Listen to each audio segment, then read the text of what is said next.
All right, welcome, kings and queens. Today we are talking Love and Marriage Huntsville, season 6, episode 6. Yes, we got a lot to cover today. And initially, when I was going through the episode, I was going to cover each and everything.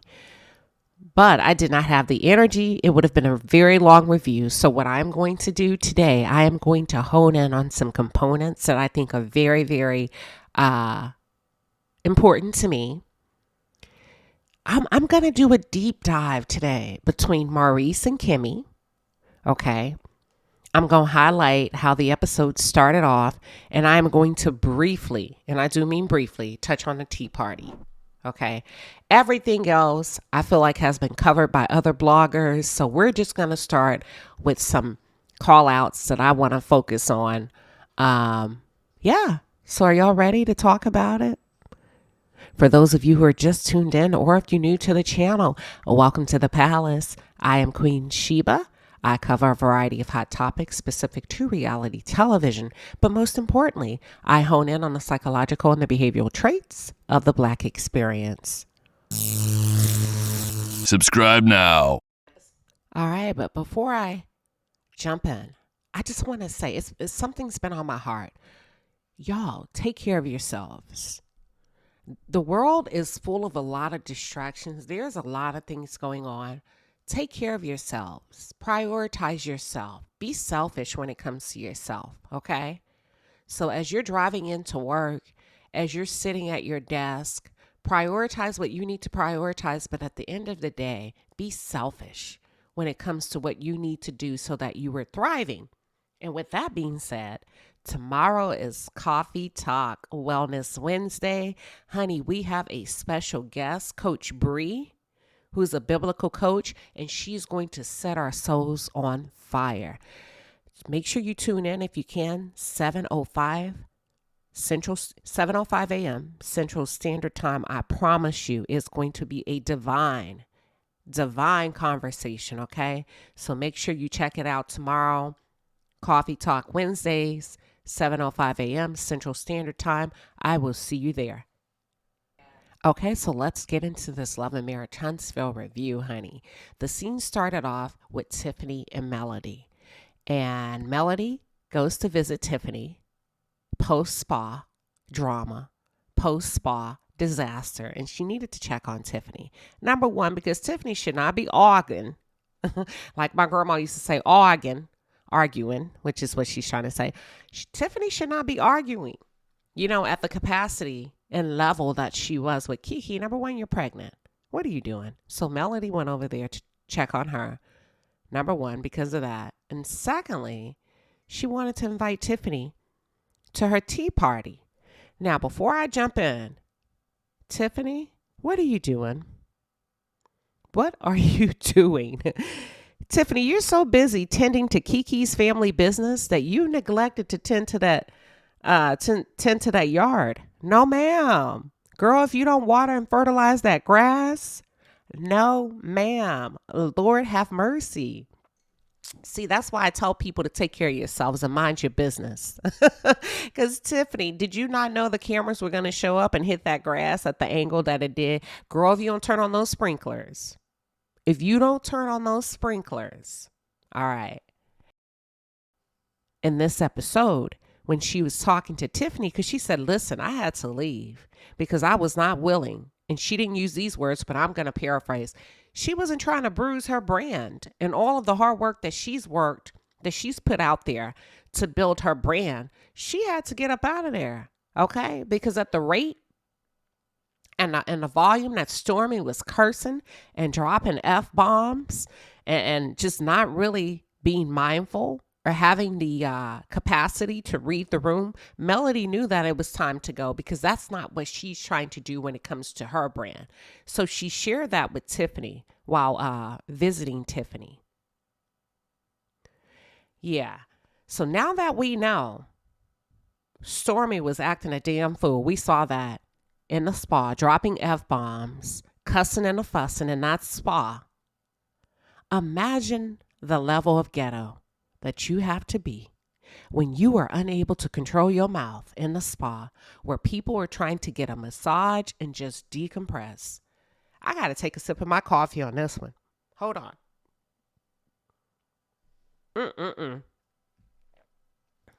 Imagine you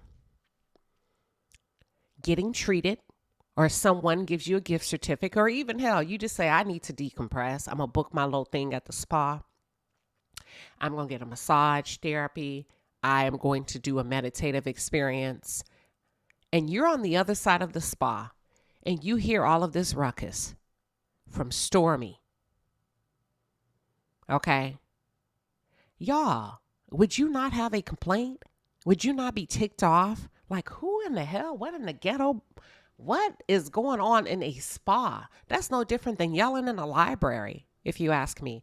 But I just wanted to drive that point home to give you a visual of the level of ghetto that you have to be when you can't control your mouth in a spa and just sit there and enjoy what you were supposed to come to do, was to pamper yourself. So Melody shares with Tiffany that she was able to find an etiquette coach, and the etiquette coach is coming to facilitate a tea party focusing on communication to help the ladies better communicate with each other and also recognize various communication styles. And I think the lady's name is Miss Carol. She's from Atlanta. And in my opinion, y'all, she did an excellent job. Excellent job. I felt she felt warm, welcoming, a great hostess, made everybody feel safe. She really came with great recommendations and feedback. And I don't feel like she attacked anyone. She was just trying to give them the tools and the resources that they need to effectively communicate. What are your thoughts? And we're going to get into that just a little bit later. But what are your thoughts overall? Not on the tea party, but specifically Miss Carol. Do you feel like Miss Carol understood the assignment? And do you feel like she delivered an excellent presentation when it comes to etiquette and communication? Okay. Now, Tiffany shared, somehow they shift the conversation, and Tiffany tells Melody, now that I think about it, and when I go back and I play the spa encounter with Kiki in my head, that's not me. I regret the way that I showed up. And catch this, I allowed Kiki to pull me down to her level. Okay, Tiffany, I got to call you out on that. You went to that level because that's where you wanted to go. You can't put that on Kiki. You got to stand 10 toes down on how you showed up. We are responsible for how we show up in this world, and you must accept full accountability for that. That's not on Kiki, Tiffany. That's 1,000% on you. What do y'all think? Did Kiki pull Tiffany down to her level? Or, if the truth be told, do you feel like Tiffany's already down to that level, whatever that means? Is Tiffany trying to duck and dodge responsibility, in your opinion? Drop it in the chat. Tiffany, so Tiffany shared that she was shocked. She said, Melody, I was actually shocked that you showed up to support Letitia. First of all, she showed up to support Kimmie. It just so happened that Letitia was hosting the event, Tiffany. So she said, it seems like you and Tisha are in a better place now.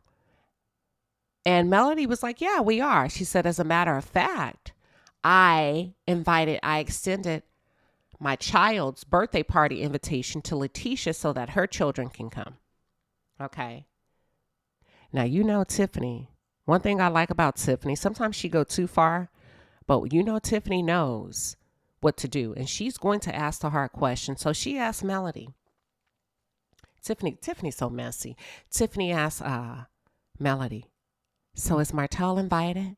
Or is something, either she said, is Martell invited or is Martell coming? And Melody said, no, he's not invited. So Melody gives Tiffany the rundown of how she told Martell he's not invited, and he showed his black ass up to that skating party anyway. Okay, and made a big scene. So Tiffany, of course, is shocked. when you give that shock, surprise look. So Melody, yes, Melody pulls the receipts, honey. She pulled out her phone. She plays the recording of how Martell literally ghosted his own child. You pull up to this child's birthday party, okay? You demand to be included to see your daughter on her birthday. Her mother says it's not a big deal. I tell you, this is what we're going to do. We're going to be done here in a little bit. It's not your day. I'll let you take her later on today. Now, I want y'all to keep something at the forefront of your mind. Pull a chair up.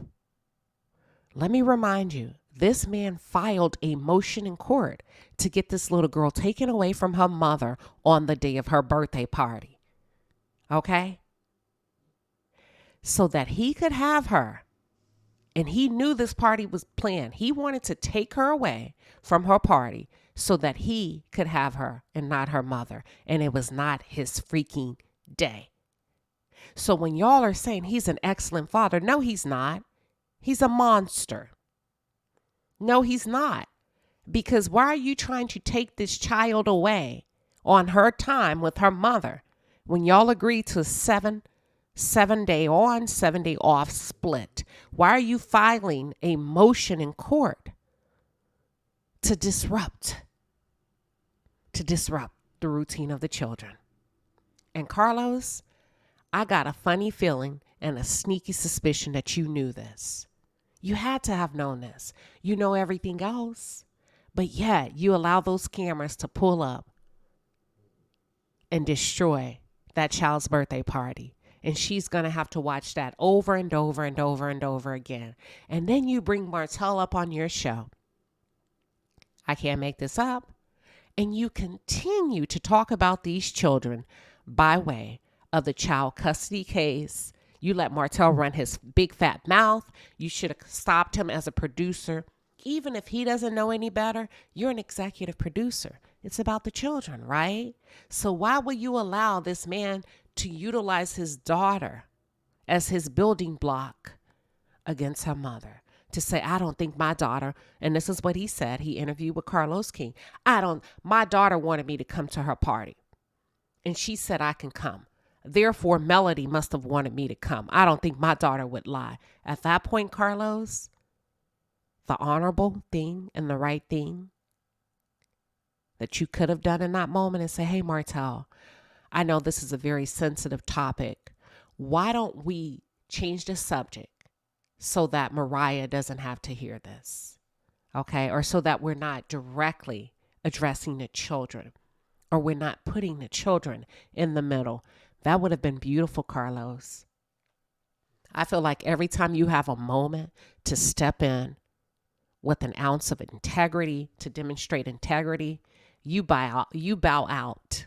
And you allowed Martell Holt to come up on your show and basically do a smear campaign against his ex-wife. What the hell does his custody case have to do with his storyline? What the hell does that have to do with what does that have to do with Black excellence? We are tired of hearing Martell run his mouth about what Melody don't do. Okay? We already know. He said it. 85%. She's not good enough. 85 is not good enough. Now we got to hear him talk about how he's God and he's the perfect parent that anybody would want to co-parent with him. He said that. Okay, God. And Carlos, you just letting it go on and on and on. That's why I'm always looking at you sideways, because that lady's children should be off limits. Even when their father is utilizing them to build his case against her publicly on your show. And if the truth be told, Martell said, when you opened up your interview, Martell said, I'm only here. He said, Martell, what brings you here today? He said, because you paid me. But you didn't catch that tea. Let me move on.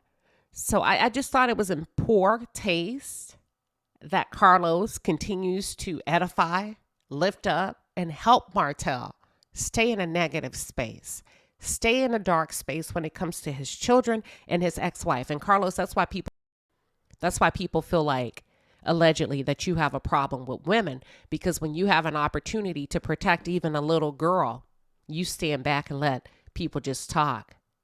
You got to do better. You must do better. What's really going on, Mr. Martel Holt? While you all up in Kenya Moore's face, can you explain to us, do you have a child on the way that we should be expecting soon? Let me move on. Carlos, you know everything else because you say he called you about everything else. So are you aware of this too, Carlos? I think you are. Can we get that tea? Let's shift to Kimmie and Maurice. Kimmie and Maurice, they have a very short scene. It was short. So I really had to rely on my skills to be able to give you this commentary, but it was very short. And the scene was primarily focused on Kimmie taking on more of a parental role with Maurice's teenage son, whom they've named Monster. Okay? I don't know why you want to continue to call a young man, 15 or 16, Monster. You going to call out the king in him, or you going to call out the monster in him? Because if your child is misbehaving, maybe, Maurice, you should start calling him by his God-given name and abandon the name Monster. Speak to his inner king and not his inner turmoil, hence the name Monster. But let me get back on track. Maurice, stop playing in our face. Stop playing in our face. If you don't want that lady telling your son what to do, then just say it. And say it like a man. I really don't want you to discipline my son, because that's what it's given. But you're being passive aggressive with Kimmie. Say it.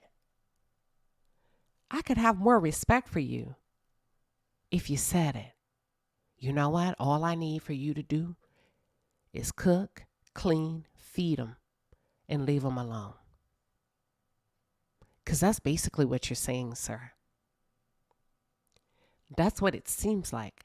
That's how it's coming across. I'm a step parent, and it's not that hard when we are all on the same page as adults.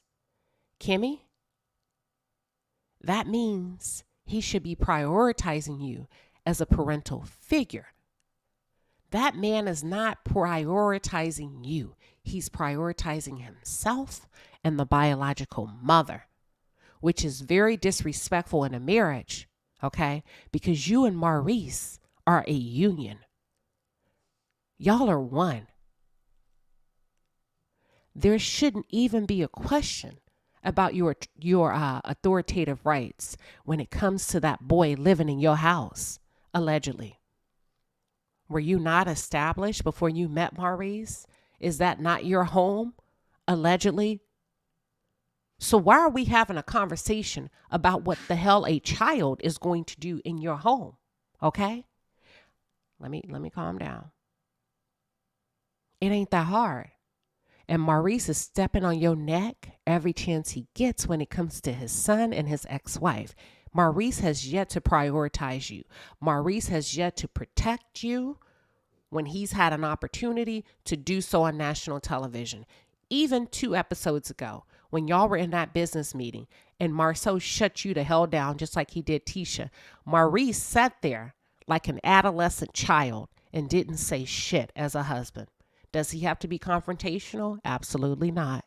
But it would be nice every now and then if he stepped up like a grown-ass man and a grown-ass husband and say, hold up, bro, let my wife finish her thought.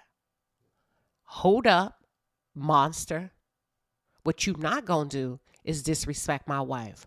Hold up, Kaiwa. Let me bring Kimmie in this conversation. All of that good stuff. But Maurice has yet to do that publicly for you. And if he has done so, then shame on production, because they are painting you, Kimmie, as a damsel in distress. What are y'all's thoughts? What do you think? Okay. Why is this even a negotiation about you having or feeling comfortable about telling this boy what to do in your home? Okay? Why are we even questioning your need for your man to back you up when it comes to his son misbehaving? That is a young man now. That's not a little boy. She needs some fucking backup, Maurice. That's a lot of testosterone from a teenage boy. You know why, Kimmie? I'll tell you why, in my opinion. Because deep down inside, he don't want you telling his son what to do. He doesn't. Deep down inside, he doesn't. Because Maurice doesn't feel like it's a woman's place to tell a man what to do. So you're dealing with some barriers here that probably has nothing to do with Monster. And the standoff that you're having with your husband is probably based on his inner turmoil, his inner beliefs about a woman's place, and is not having authority over men.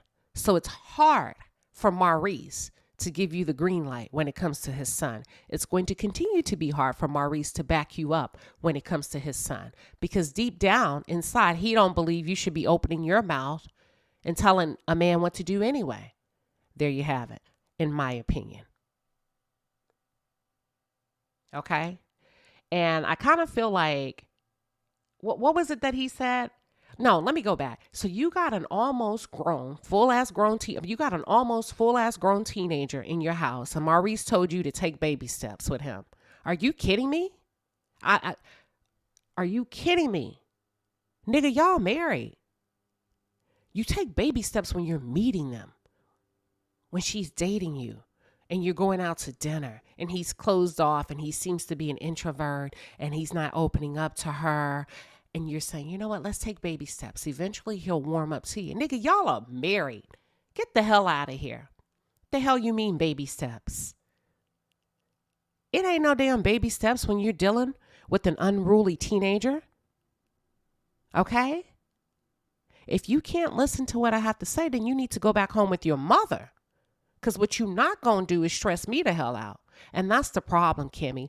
All of this was orchestrated without your buy-in. Y'all didn't talk this through enough. And Kimmie, you may have raised your hand too quickly to volunteer to be Superwoman because he don't respect you and his son doesn't respect you. Okay?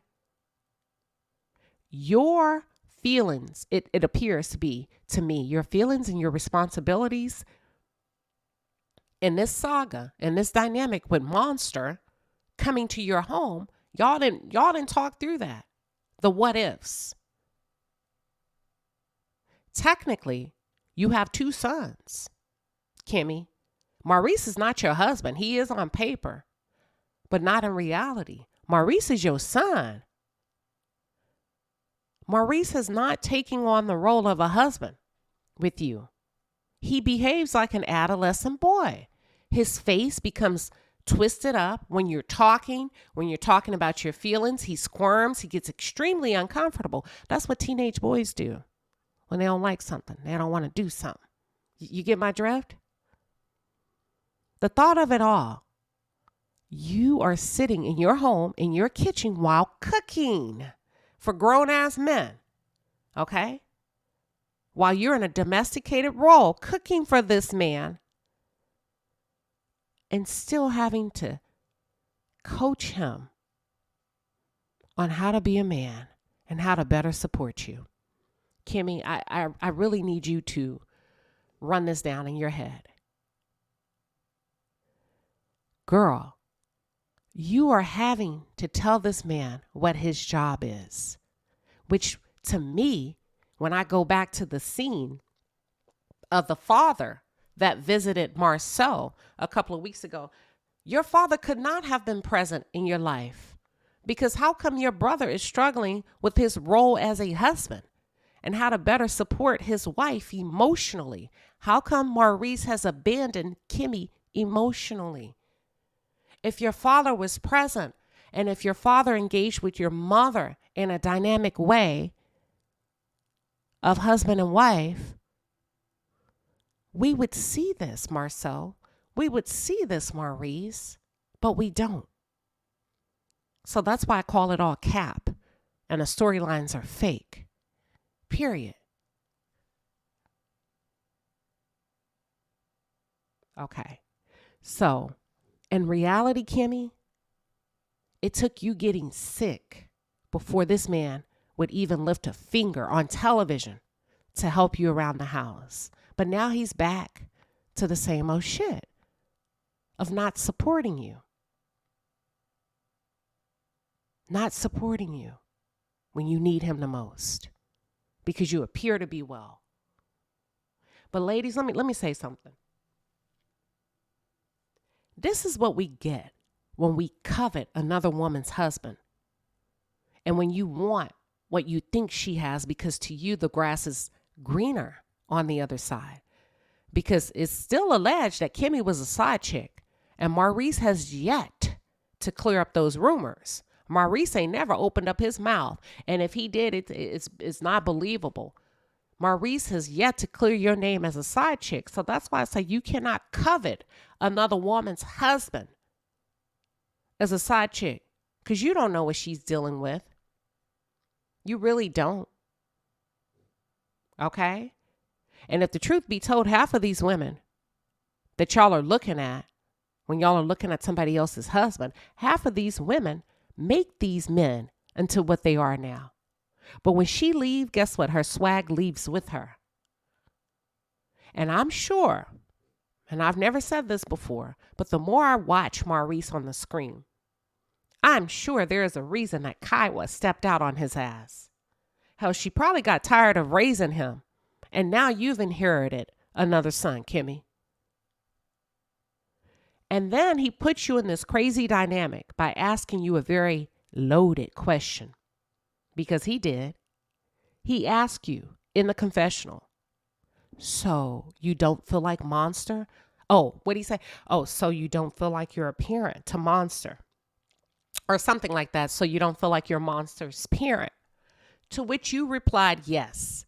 And I call cap. I call bullshit at the door. Because what you should have said, Kimmie, as a grown-ass woman who's feeling neglected, who's feeling like she's on her own in this dynamic between father and son and stepmother, what you should have said is, no, I don't feel like I'm his parent. And no, I don't receive an opportunity to parent him. He doesn't listen to me. He's unruly. He won't do what I ask him to do. And he's outright disrespectful. So what are we going to do about it? You should have said that shit on camera instead of protecting him. Call a spade a spade. Because you are not his parent. You're not. You're his stepmom. And it's not a bonus. You said a bonus. It's not a bonus if he's acting up. That's a damn problem. So let's stop with the fluff. Let's stop with the nice words when it's an ugly situation going on in the house. And that's what I'm saying. Stop with these fucking fake storylines. Bonus. It's not a bonus. When you're having to deal with problems like this that's stressing you out as a grown woman who has raised her child. Where's the bonus in that? Maybe I woke up on one today. What are y'all's thoughts? Because I don't feel like oftentimes step parents are rewarded as much as they could be. Some are, not all. Some are. But y'all got to stop. You have to be honest with your husband and your wife and say, hold up. The dynamics need to change. And Kimmie, you didn't say that. You say it in a way where you're kind of tiptoeing around him. But what are y'all's thoughts? Because I feel like she should have told the truth and said, no, I don't feel like his parent. You and his mother have made it clear to me that you are the primary figures when it comes to him. And Maurice, you know damn well you don't see her as a primary parent. You know you don't.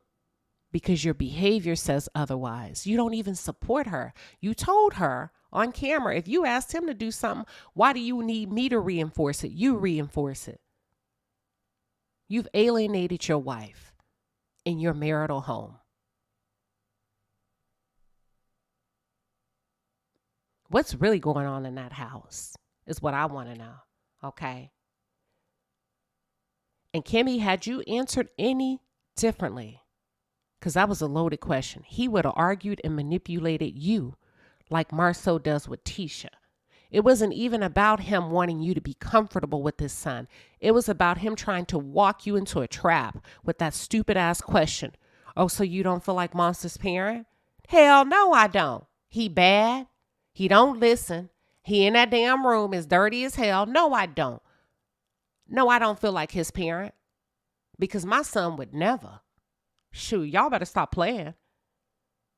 Because if you were truly the parent, then why in the hell did he pick up the phone and call his ex-wife to share your personal business and your personal insecurities with another woman? That's what I mean. He's not a protector, a provider, and a professor. He's none of that. So stop letting this man make a fool out of you, Kimmie, like he's done year after year after year. What's going on with you, Kimmie, that you're allowing this behavior to be played out in front of you and you sit in it and you cry? Okay? He is constantly, I don't know the words I'm trying to say. He has constantly like devalued you on national television. Even like last season. No, not last season. Season before last, when he demanded sex. How many times a day? And demanded that he should, that he wanted you to perform sexually for him in order to get him to go to a wellness retreat. Come on. And then he laughed about needing and wanting to access your vagina as if it's a toolbox. It wasn't until Dr. Francis explained to him that you are indeed a human being. It wasn't until that moment that it clicked to him. Oh shit, I look like an asshole on television. And he didn't clean it up for you, Kimmie. He cleaned it up for himself. Because now y'all are back to square one of him devaluing you as a woman, a beautiful black woman on television. A woman who sacrificed a lot to help this nigga and his kid and his son so that he could be more hands-on as a father. But really it's you, and everybody's disrespecting you. I don't know. I mean, I can go on. He made you the bad guy in this scenario. He told you it's your fault because you're not getting along with Monster's mom. And it wasn't until you and Kaiwa start to have problems, and because y'all have had issues with each other, that you started to disconnect from Monster. You get what I mean?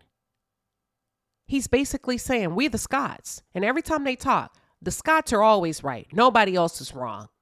Have you noticed that? Now, this man got you in the kitchen, like Florence from the Jeffersons, cooking for him and his son.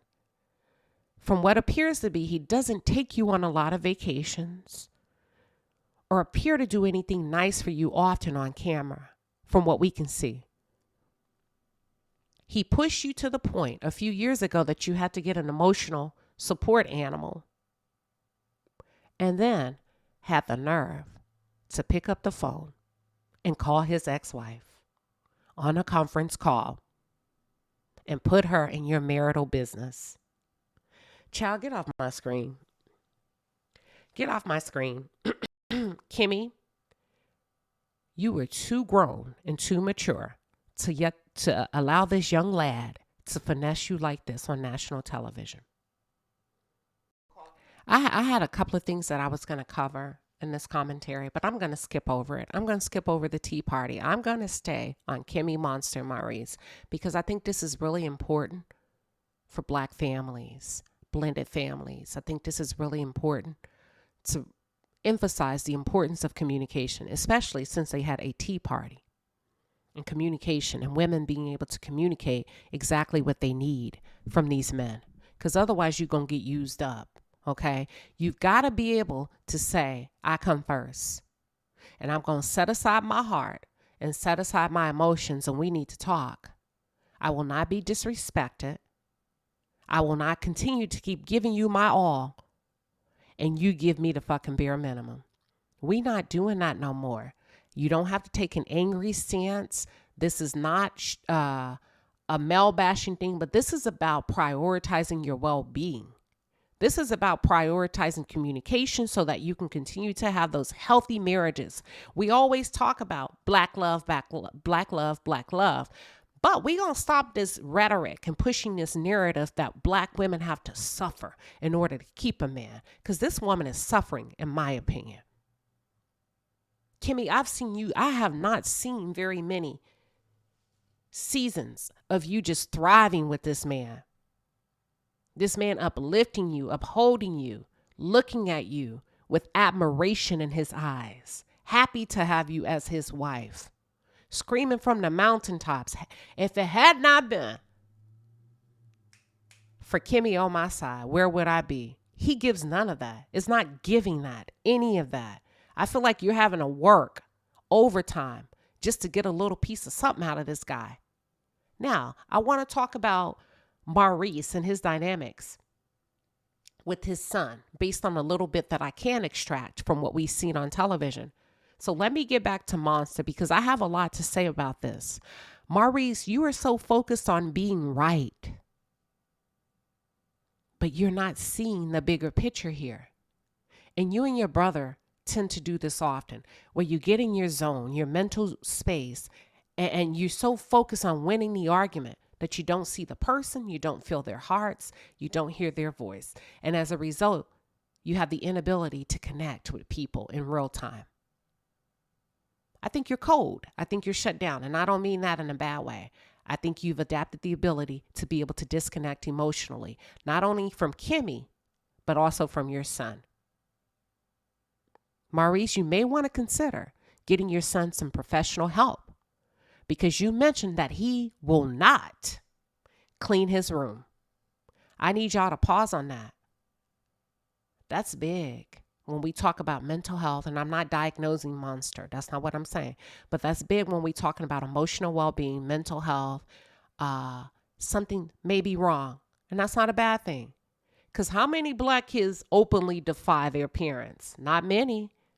And still live in a house and live to talk about it. Y'all get what I'm saying? If your son can't even clean his room with you as a man coming in there, he just may be depressed. Okay? And it would be nice if you would be willing to dig a little bit deeper instead of trying to be right when it comes to your son.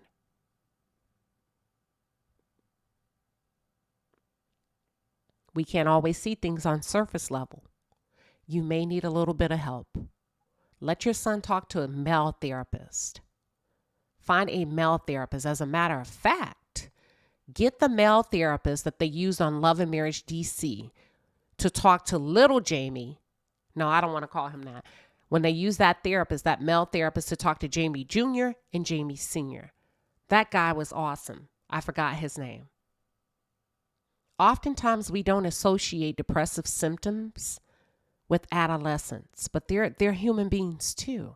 For some reason, in our community, we kind of overlook the kids, their feelings, their emotions, not all the time, but most times. And we don't give them permission to be until they become adults. Your son is saying a lot without saying anything. Okay? He's experienced real life events, Maurice. Your son was uprooted from his home with his mother, and he moved with you. Number one, he could be depressed. He could be missing his friends. He could be missing his mother because he's not connecting with Kimmie, okay?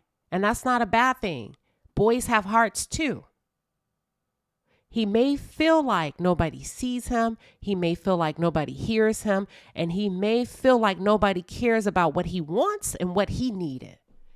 And he may have felt like he didn't have a voice in whether or not he wanted to live with you because you took on the tone and the approach. I'm a man, he's coming here. But did you ever sit down and talk to him and think about the repercussions of that? And how he would be empty and void without his mother's love, right? That's why divorce is hard. That's why having babies without being married is hard, because the children need both parents, not a step parent. They need both parents in the home to draw off of your love. Yeah, I'm getting deep. I'm a step parent, but ideally the right situation is for both of those parents to be together raising that child. And Maurice, it seems like you're constantly lecturing him as opposed to pausing. See him. Kids need to be seen. They want to be recognized. And you're so worried about the impact that society would have on your son. But you're not really taking in and processing the impact that your son is having on your wife and your marriage. You're going to always have your son. You'll always be able to help him shift and navigate societal norms and troubles that he comes up against. But you get one go around in this marriage. You going to step on your wife? Kimmie, let me tell you something. I don't know. Let me just say this. I don't care how much you have love for a man. Don't ever let him and his son run you in the ground in your own home. When we think about the aggressive tendencies that cancer takes on in African American women, send his ass back to his mama if you have to. Prioritize your health. Stress causes disease, y'all. It's real. From a healthcare perspective, look at the stats. Don't let this child stress you out.